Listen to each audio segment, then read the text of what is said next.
Maithili express की शानदार प्रस्तुति।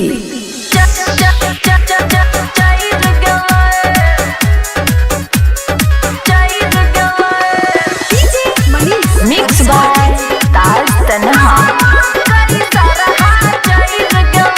खुशी रिकॉर्डिंग स्टूडियो बलुआहा।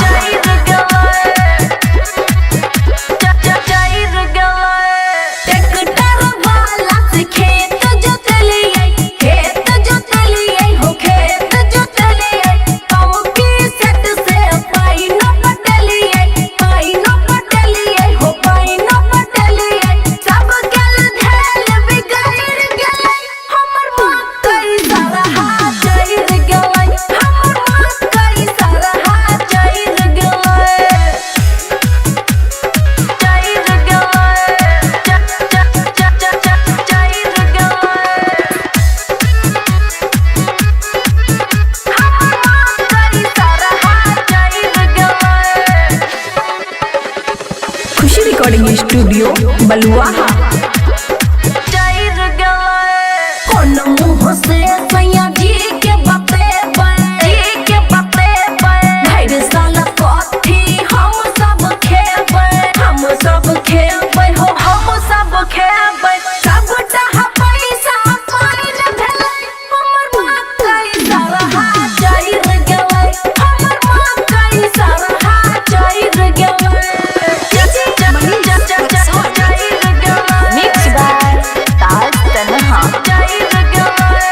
खुशी रिकॉर्डिंग स्टूडियो बलुआहा।